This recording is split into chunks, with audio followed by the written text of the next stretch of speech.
Olá pessoal, seja bem-vindo ao podcast Catalisadores, esse que é o nosso espaço para a gente conversar sobre missão, igreja, cultura. Nós estamos aí, Marcelo, nessa maratona, nosso terceiro episódio dessa série, a coisa que tá pegando fogo. Rapaz, nossa vontade quando a gente tá falando desses episódios aqui é continuar aqui, mas se a gente continua aqui, fica aí quase uma hora e meia conversando aqui, então a gente tá dividindo aqui as partes para que a gente consiga cobrir esse assunto que faz parte aqui dos praticamente os 3 primeiros capítulos da tese do professor Marcelo. A gente está falando aí sobre o DNA do movimento, né? Como é que do movimento cristão e, consequentemente, chegando no movimento adventista. No episódio anterior aí a gente comentou um pouco sobre como que a gente vai rastreando esse modo de vida, esses valores, e agora a gente vai começar a entrar de fato como é que isso é construído, como é que isso chega até nós a partir dessa matriz, como nós falamos, a partir de Cristo, né?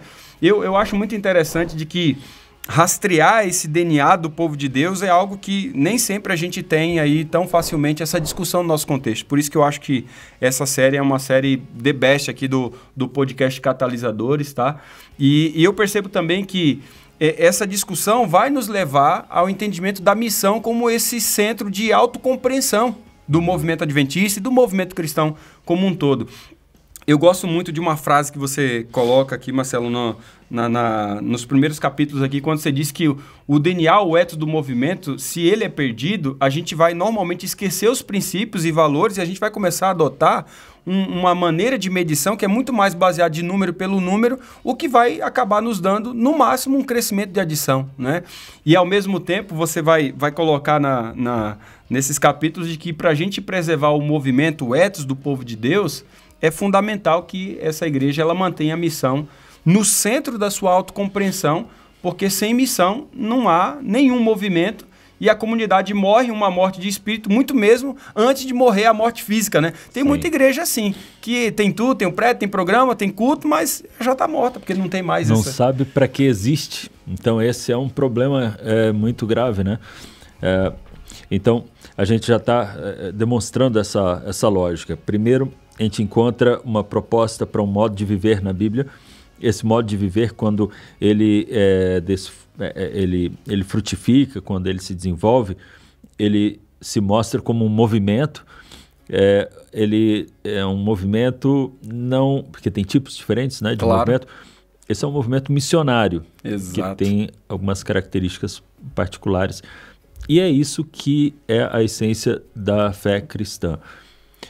Mesmo nós já vivendo aí há mais de 2000 anos depois, se queremos realmente nos identificarmos com a fé cristã, teremos que ver no nosso meio essa mesma dinâmica acontecendo, como aconteceu na história nos mais diversos lugares e tempos aí. Eu acho isso interessante, mas talvez aqui, esse episódio, o nosso foco é como é que a gente pode rastrear esse movimento, essa essência do movimento, a partir da pessoa de Cristo, né? O que a gente vai perceber aqui é que esse breve apanhado histórico do contexto que Jesus surge é muito importante para a gente começar a entender o que realmente está sendo estabelecido, quais são os valores e de onde parte isso e qual contexto que isso acontece, né?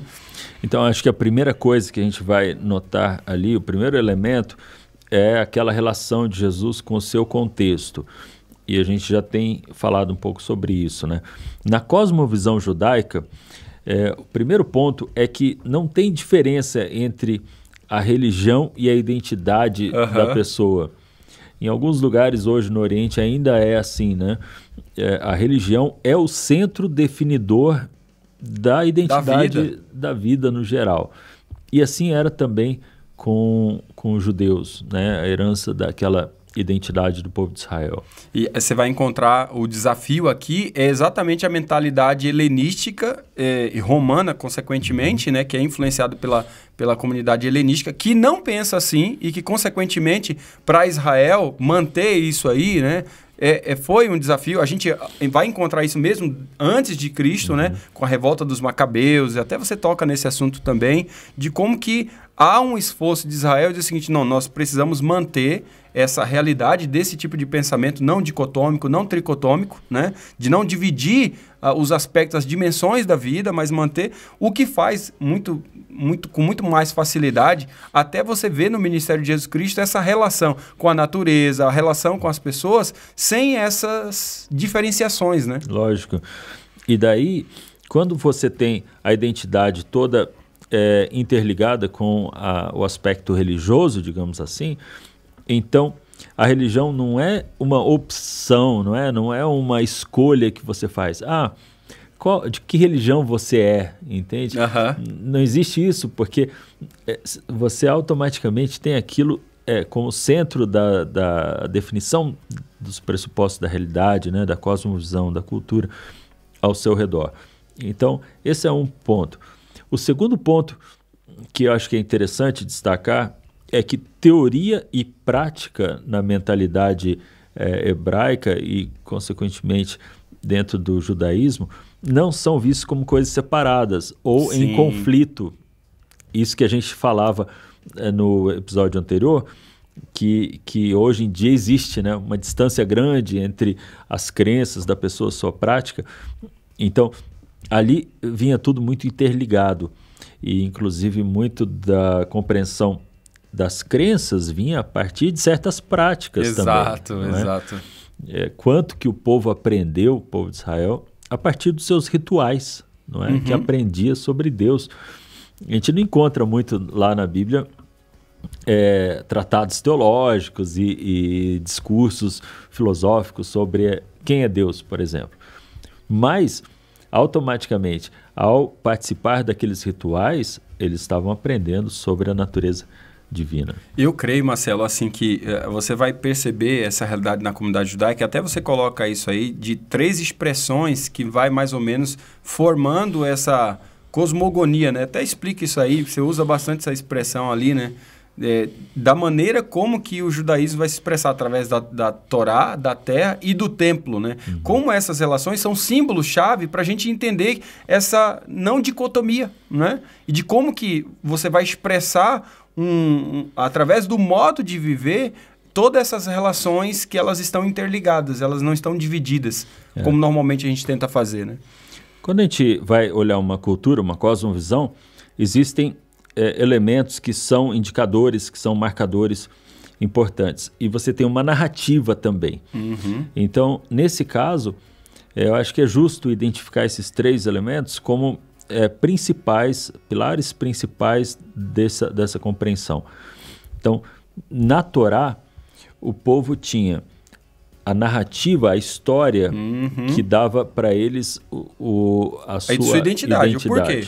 Né? Por que a gente existe? E ainda apontando para o futuro, com um desdobramento muito interessante, né? Que gerava esse senso de expectativa para eles. Também dava a eles a noção de que era um povo escolhido e era o único povo que compreendia realmente, era o povo certo, entende? Era o povo que adorava o Deus verdadeiro. Então, isso também os colocava com uma responsabilidade de interação com outras nações. O templo era o ponto central. Né? Unificador ali de tudo, né? De tudo aquilo, né? E a terra era o contexto geográfico deles ali naquele contexto. Eu acho isso interessante porque o judaísmo, quando você vai olhar, tem até um outro elemento também, tá, Marcelo? Que é o elemento do início do cristianismo, que foi esse zelo missionário, que você já começa a ver isso também nesses aspectos, de certa forma, dentro do judaísmo, que talvez a gente pode utilizar uma palavra aqui, que é uma palavra utilizada mais contemporaneamente falando, né? Que é a palavra praxis. Eu acho que talvez o judaísmo ele se empenha, está preocupado com essa praxis, que é ter uma prática fundamentada, né? Não é uma prática dissociada de um fundamento. Às vezes a gente tem... as pessoas querem muita prática. Eu vejo isso no nosso contexto. A gente quer muita prática, mas sem fundamento. Então, a prática não se sustenta. E às vezes você tem também muito fundamento, mas sem a prática. Então, são coisas dissociadas. A praxis é essa palavrinha que une essas duas coisas assim. Essa é uma prática com fundamento. Essa é uma prática refletida, uma prática pensada. Talvez a gente vai encontrar isso bem forte no judaísmo, com essa praxis, né? Que foi uma forma de vida. É uma forma de vida dentro de um conjunto de articulações também teóricas. Então, uma vez que a escritura, como você falou, é central para o judaísmo, a sua história explicou o passado, né? Criaram a ética para o presente e, como você disse, apontou para esse clímax final da história. Então, o que a gente vai compreender é que o movimento de Jesus está dentro de um contexto, principalmente judaico, né? E aí a gente tem que começar a compreender, né, que o movimento de Jesus, ele é, de certa forma, uma reformulação desse estar no mundo, desse olhar judaico. Assim. O que vem, então, à tona, a partir da perspectiva de Jesus, que dá tanto sentido e que cria essa reformulação para algo maior, mais grandioso, que faz mais sentido, né? Olha só, então, o judaísmo nunca foi um movimento, ou pelo menos no dia a dia das pessoas, não tinha a ver com essas discussões filosóficas. Então, se você pergunta para o judeu o que é ser judeu e assim por diante, a resposta vai ser sempre baseada no que ele faz, na prática dele, no dia a dia. E por isso ele vai falar que tem a ver com seguir um caminho de vida. Daí, por sinal, até recebeu esse nome, né? O movimento cristão recebeu a seita do caminho, né? Então, é muito mais visto como essa opção prática, um modo de viver ou um modo de ser no mundo. O que eu enfatizo no estudo? Que Jesus se insere nesse contexto da encarnação, e esse é um ponto, na minha percepção, que tem outros aspectos que ele vai desafiar, vai chamar a uma transformação, mas essa característica eu acho que não. Então, a fé cristã assume essa mesma dimensão aí no primeiro momento. Né? Em outras palavras, a proposta de Cristo é para um modo de viver ou um modo de ser no mundo.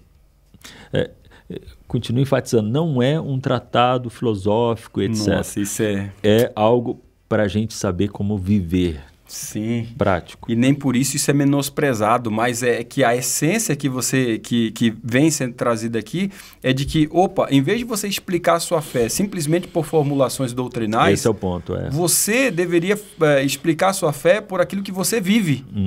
Não extinguindo a formulação doutrinal, até porque a Torá era, como você bem explicou, fazia parte desse processo, né? Dessa história, dessa narrativa, daquilo que vinha como crença do povo, mas que não havia... É que assim, a gente luta com isso, né, Marcelo? Porque a gente está dentro de uma mentalidade muito grega e parece que para nós, não, mas como assim, né? É que, na verdade, não tem essa diferenciação. E a gente foi muito influenciado pela mentalidade grega e a gente não só formula assim a nossa maneira de expressar a nossa fé sempre mais pelo lado cognitivo do que, na verdade, pelo lado prático. Muito desassociado, né? Muito separado, muito em conflito, inclusive.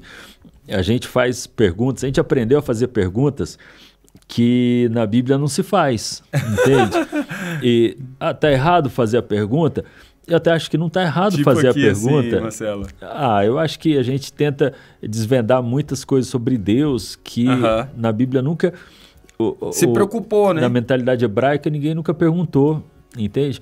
A gente luta para explicar, às vezes até com desenhos, né, aspectos da Trindade, e que na Bíblia são dados como aceitos, entende?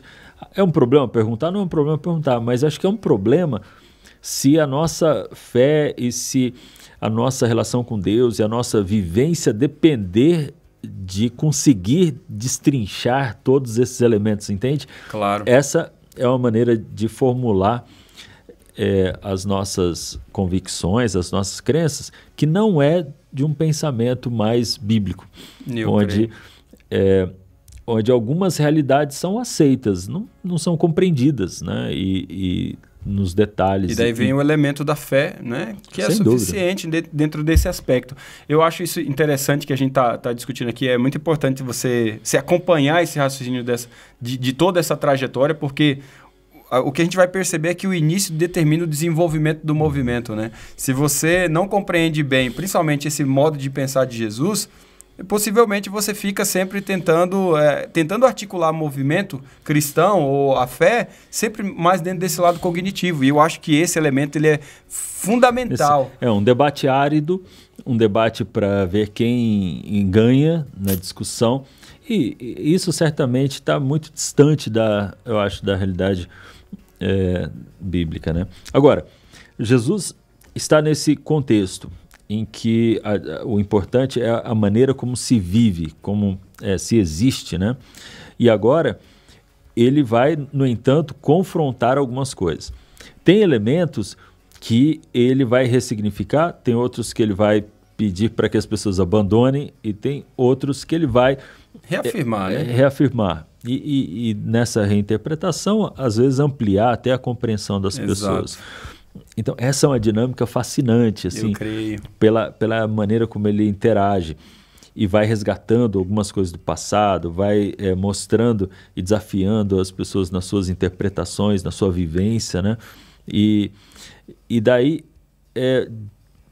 Cristo vai assim estabelecendo e reafirmando quais são os valores do seu reino, entende? Eu creio muito nisso, porque é basicamente quando você entende de que havia algo de extraordinário na espiritualidade de Jesus, você vai perceber, eu até já falei isso, né? Parece, Marcelo, de que essa maneira de Jesus trazer à tona essa realidade de reafirmar, de confrontar, de ao mesmo tempo ampliar, né? Parece que muitas vezes ele irritava os supercrentes, né?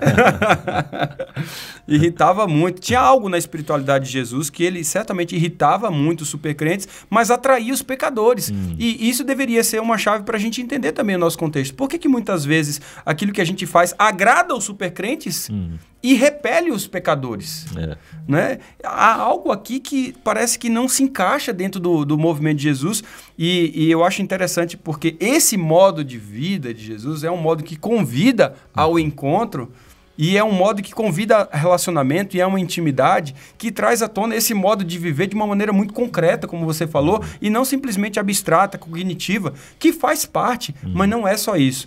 Eu acho que existe aqui uma diferença, né, que vai sendo cada vez mais levantada entre os seguidores de Jesus e os judeus, à medida que ele vai assentando esses ensinamentos, vai assentando esse modo de viver, ele vai assentando essa maneira de coexistir, vai ficando cada vez mais clara uma distinção, uma diferença entre a ética, a moral, entre a maneira de viver de Cristo e os seus seguidores e, ao mesmo tempo, do judaísmo oposto, né? Não é que todo judeu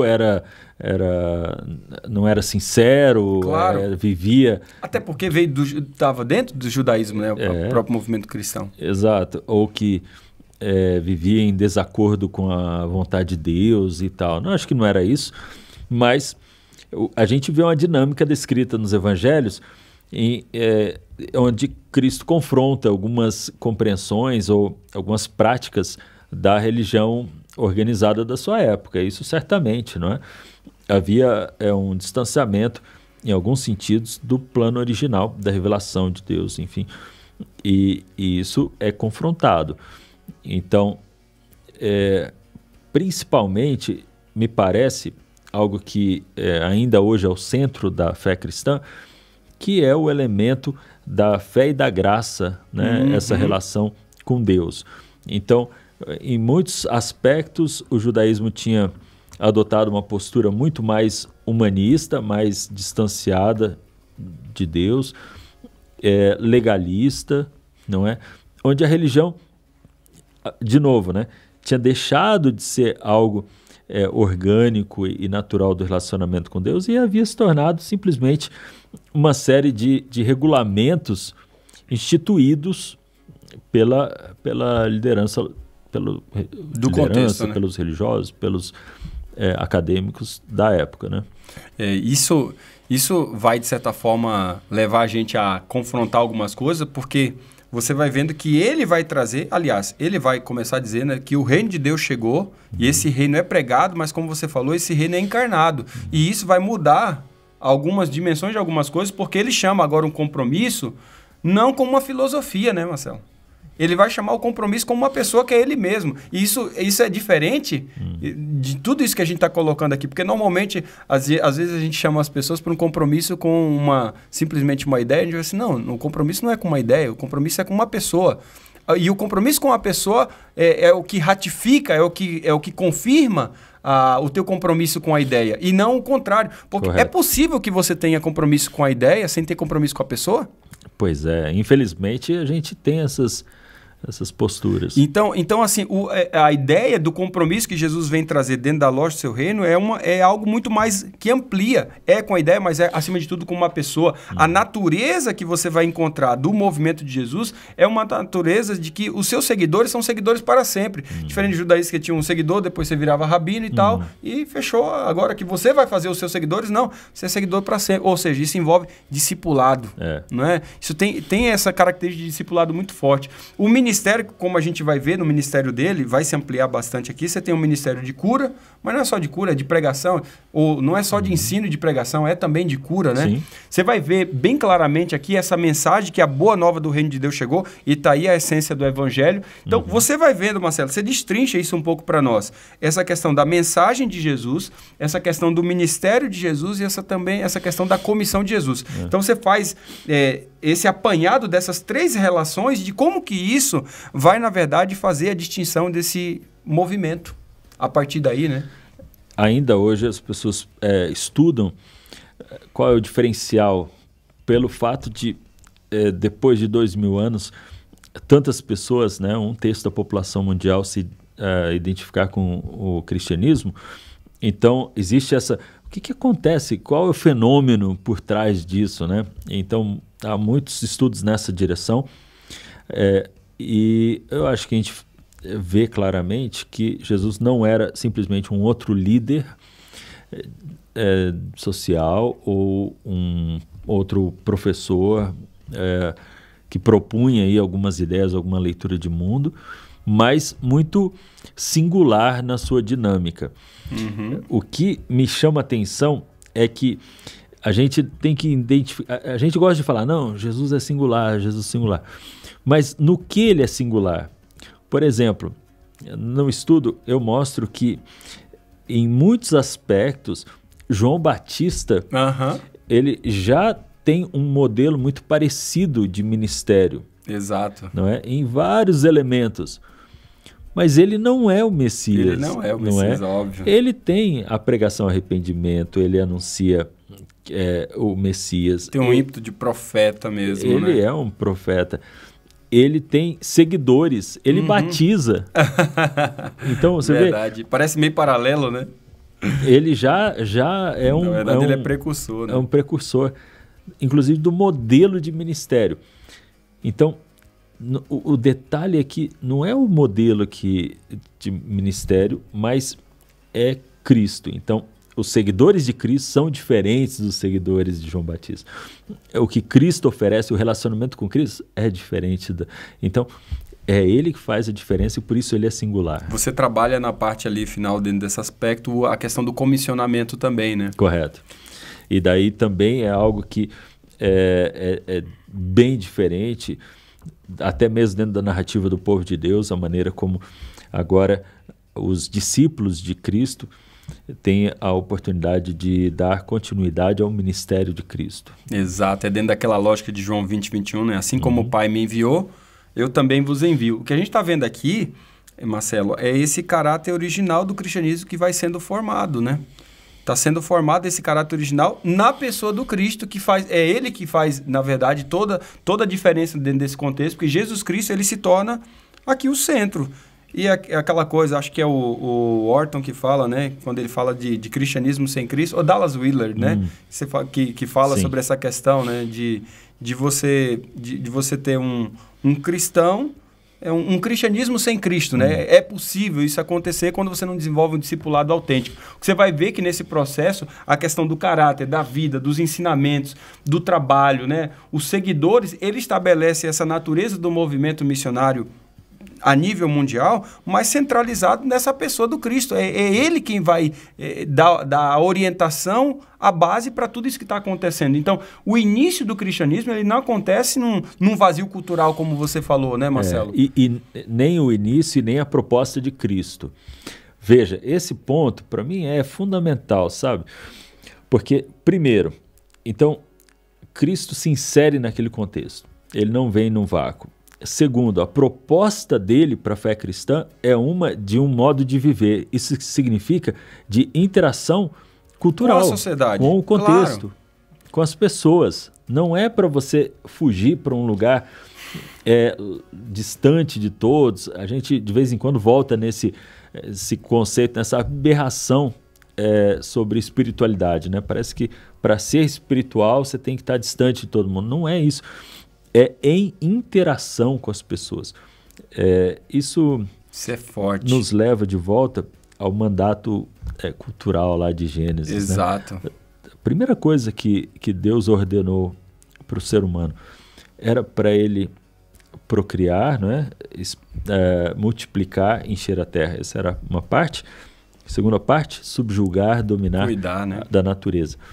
Isso significa cultura. Uhum. A partir do momento que você tem duas pessoas, a interação. À medida que você vai ampliando, você está gerando uma maneira comum de viver. Isso é cultura. Você está gerando cultura no sentido humano. Quando você cultiva a terra, a palavra cultura e cultivo é a mesma. Exatamente. Então, cultivar é cultura. A primeira coisa que Deus pediu para a gente fazer é cultura. Ai, meu Deus. Mas hoje a gente tem uma certa dificuldade. Blasfêmia! A gente tem dificuldade em entender algo tão simples. Tão simples, entende? Meu pai do céu. Então, assim, a cultura... Não, a cultura não é a nossa inimiga. Exato. Agora, como não foi de Cristo, ele se inseriu naquela cultura e viveu como alguém daquela cultura em quase tudo. Sim. Então, o ponto relevante para mim o problema não é da cultura, é saber quais elementos dentro daquela cultura que não estão alinhados com o propósito de Deus, para aí a gente... ser confrontado. Lógico, aí para a ser gente confrontado. Vai ter uma Exato. interação. Mas é esse duplo sentido, né, desse envolvimento de você ter elementos dentro da cultura que reafirmam os valores do reino de Deus e você confirma e você ratifica, mas aqueles elementos que não são favoráveis à visão e os valores do reino de Deus, esse você confronta. Essa é a dimensão do relacionamento maduro, né, com a cultura. Não é porque é diferente ou porque não me agrada pessoalmente que está errado e que deve ser condenado pela Bíblia ou pela igreja, entende? Exato. Eu acho que esse é um ponto difícil às vezes de a gente entender, né? Exatamente. Porque a gente tende a reafirmar aquilo que eu gosto, aquilo que eu estou familiarizado. Eu vejo alguma coisa diferente, primeira reação naquela ansiedade é condenar e dizer, não, isso aí deve estar errado, entende? Mas cadê? Por que está errado? Qual é o valor do reino que está sendo infringido ali? Está sendo transgredido. Eu costumo colocar sempre 3 filtros, né, Marcelo? O primeiro filtro é o seguinte, isso é um princípio bíblico? Isso é um princípio do evangelho? Não, não é. Então vamos para o segundo princípio. Se não é um princípio do evangelho, quebra algum princípio do evangelho ou machuca algum princípio do evangelho, né? Ajuda a machucar ou dificulta. Não, também não dificulta nenhum princípio do evangelho isso aqui. Então vamos para o terceiro filtro. Isso aqui ajuda ou prejudica a missão? Se ajuda a missão, então tudo bem. Não é um princípio bíblico. Não prejudica nenhum princípio bíblico. E ajuda a missão? Por que não?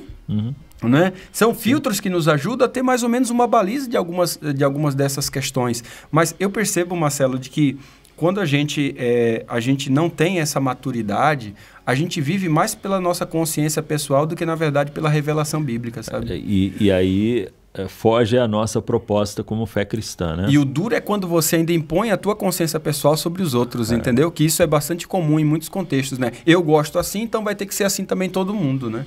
Então eu só queria realmente marcar essa questão aqui, né? Jesus se insere, a encarnação é um movimento divino para se inserir num contexto cultural. Ele lida, dialoga com essa cultura, não anulando aquela cultura, mas apontando elementos para restaurar aquela cultura de acordo com a vontade de Deus. Tem Muito um bom. monte, a gente não tem tempo aqui, mas Jesus, vale lembrar só que ele vive 30 anos seguindo praticamente, Vivendo isso, cultivando né? aquela cultura, e depois ele faz o seu ministério. E mais do que isso, a proposta agora para os discípulos é que eles continuem vivendo, é uma proposta de vida dentro das suas culturas, com a mesma relação que Cristo teve. Não é para você viver longe, não é para viver no deserto. Afastado, né? Não é essa a proposta. Talvez aí a gente entenda o livro de Atos, né, Marcelo? Por que o livro de Atos acontece principalmente nas principais capitais da época, nas metrópoles, né? Nas grandes cidades, né? E talvez daí esteja também o nosso olhar das grandes cidades, né?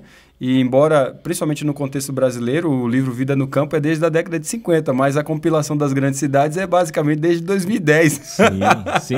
Para você ver as diferenças, né? Sim. Como a gente entende essa relação. Não, e daí quando a gente vai para a igreja do primeiro século, como é que esse modelo de Cristo que eles buscam seguir, são seguidores de Jesus, como que eles vivem isso? É interessante, a gente mencionou aí, é nos seus relacionamentos que eles vão compartilhando, eles vão transpirando, vão transbordando aquela compreensão e de forma muito natural. Isso é legal porque isso acontece também, né, Marcelo? Porque não existe essa visão dicotômica, né? Tricotômica, né? Lógico. Não existe. Então, ele entende de que na relação com o outro existe a espiritualidade, na relação com o meio ambiente existe espiritualidade, na relação dessa introspecção também com Deus existe espiritualidade. Ou seja, todas as relações da vida são trazidas à tona nesse modo de viver. Eu acho isso super interessante porque Jesus ele vai, né, para a gente assim fechando a boca do saco aqui desse episódio, Jesus ele reformula a visão no fundo de vida, né, Marcelo? Ele reformula a visão de vida e como um deles, como um judeu, sem sair do seu contexto. Então, embora o seu ministério ele tinha implicações para todas as áreas da vida, Jesus ainda ele funciona a partir de um quadro de uma cultura judaica. A gente não pode esquecer disso. É isso que dá o caráter autóctone da igreja, que é esse caráter local da igreja, de que ela ser relevante dentro do seu próprio contexto, da sua própria cultura, né? E isso é bonito, isso é fantástico. Porque muitos dos nossos erros, Marcelo, muitas vezes acontece em querer importar modelos ou culturas ou domesticar a missão de uma forma onde ela não acontece de maneira natural. Eu acho que Jesus é o melhor exemplo dentro desse sentido. A briga de Jesus não é em fazer todo mundo se vestir igual, nem se portar da mesma maneira. Não é a briga dele. A luta dele é que as pessoas vivam esses valores. Então, a luta dele é para que as pessoas sejam humildes, para que as pessoas sejam... Se coloquem ao serviço das outras. Né? Então, são essas atitudes, são esses valores que ele diz, isso é no reino de Deus. Lá em Marcos, né, capítulo 10, ele fala, entre vocês, manda assim. Quem é o maior, quem é o mais importante, e é assim que funciona. Cada um quer pegar um cargo, um quer sentar à esquerda, outro à direita, né? É muito forte isso. Mas... Entre nós, né? No caso, no reino de Deus no não reino é de Deus é diferente. Quem quiser ser o primeiro tem que ser o último. E os aí paradoxos de Cristo. Tem algumas questões que ele vai reformular. Essa é a essência, sabe? Isso é em vez de... Jesus não está lá para dizer, não, pecou, a lei diz isso e tal. Não, ele chega e diz, olha, só lembra uma coisa, antes de você ser muito justo, né? Lembra uma coisa, que a lei é muito mais ampla do que está escrito lá e do que vocês já multiplicaram, né? Porque eles já tinham criado mais um tanto de lei. Eles, no pensamento você peca, né? Não se esqueça. Você também transgride de outras maneiras. Essa ampliação do pensamento de Jesus, isso é absurdo, né? Você vai ver que os primeiros seguidores de Jesus, eles eram muitas vezes, né, estavam pensando como membros de uma... Eles eram colocados como membros de uma seita dentro do próprio judaísmo, né? E essa coisa é interessante, mas até o final do século, qualquer judeu que confessou Jesus como Messias foi considerado maldito, né? E essa relação do cristianismo, mesmo entre as principais religiões, reside no fato de que o seu fundador é também a sua mensagem, né? Então, essa correlação é muito bonita, ela é muito profunda. Lembra que a gente mencionou da terra, da Torá e do templo? Em Jesus, esses 3 elementos foram... ressignificados, né? Ressignificados, foram fundidos. E, essencialmente, foi Cristo que fez a diferença. Como você falou no início, esses seguidores de Cristo eram vistos como um grupo de judeus. Mas, rapidamente, e apesar de pouco a pouco, eles vão se distanciando. E o que os distancia dos judeus, de novo, não são esses elementos externos, não é porque agora usamos roupa verde, agora nós mudamos isso e aquilo no nosso exterior, não. É porque Cristo passou a ser o fundamento da fé deles e ressignificou essas questões culturais. Ressignificou a vida deles como um todo, né? Exatamente. Então isso é tão bacana porque além de ser enviado para cumprir a sua missão, né, como Messias, Jesus ele também é o remetente de pessoas, né? Ele envia as pessoas e sua missão inclui também vocação, formação e comissionamento de seus seguidores. E daí você vai vendo esse caráter de movimento sendo formado com um modo de vida muito bem claro, muito bem estabelecido e com agora esse ímpeto, né, de sai, vai. Assim como eu também saí e fui, vão vocês agora, né? Então, a singularidade de Jesus aqui que a gente vai percebendo, pessoal, ela é uma singularidade onde a mensagem ela poderia ser vista no impacto sobre a vida das pessoas e de expansão do cristianismo. Não é simplesmente uma questão de, tem impacto, isso tem impacto porque você vê mudança de vida completa. E não é impacto cosmético. Sim, né? Claro. É algo profundo. Eu gosto disso, Marcelo, porque os novos seguidores de Jesus agora, eles não tinham apenas os aspectos espirituais da sua vida que mudaram, né? Mas também a visão, você até que fala muito, não o estilo de vida, mas o modo de viver é diferente de como lidar com todas essas questões das relações, de todas as dimensões da vida, né? Então, essas pessoas agora são transformadas pelo encontro com Jesus, é o que você falou, é Jesus que delimita essa mudança, Eu às vezes me pergunto se as pessoas realmente têm encontrado Jesus em muitas de suas decisões, até decisões de ordem cognitiva, de ordem, se elas realmente encontraram a pessoa do Cristo, né, nas suas reafirmações. A gente sonha para que essa visão encontre essa mentalidade integral que Jesus veio trazer à tona. Eu acho que para o próximo episódio, Marcelo, uma coisa já fica muito claro aqui para nós, né? Muito que o mais rapidamente possível os cristãos, eles praticamente vieram a Cristo, né? E não simplesmente como criaturas novas, mas como seres humanos com histórias pessoais e ambientes sociais únicos, mas que agora fazia todo sentido nessa relação. E eu acho que isso é o que dá base para a gente discutir o que foi criado a partir daí, né? O que veio a partir disso, dessas pessoas agora que saíram, esse distanciamento do judaísmo trouxe agora essa mentalidade de que eles tinham uma forma de vida, um modo de estar no mundo que fazia muito mais sentido e que atraía demais. E daí tinha um mecanismo dentro dessa proposta, né? Era essa de eu envio você é um discípulo meu, você vai fazer outro discípulo, porque você vai me apresentar também, ele vai também me seguir, e ele vai não só me seguir, mas vai aceitar o meu comissionamento para ele, e assim sucessivamente. Nossa. Esse pequeno mecanismo, digamos assim, né? É uma engrenagem, né? Isso aí garantiria a expansão, e como você fala, né? Uma expansão não só por adição, não, uma expansão em dimensões exponenciais. Geométrica, né? Geométrica. Bem, sobre isso a gente vai conversar no próximo episódio, onde a gente vai falar de como é que vai ser a vida desses cristãos agora, e o que isso vai desdobrar, né? E talvez esse episódio próximo é o que vai poder dar uma base também mais clara, porque muita gente vai dizer assim, mas o que eles tinham então o que redundou esse modo de viver de Cristo neles que criou basicamente o padrão para sucessivamente nós temos um movimento cristão.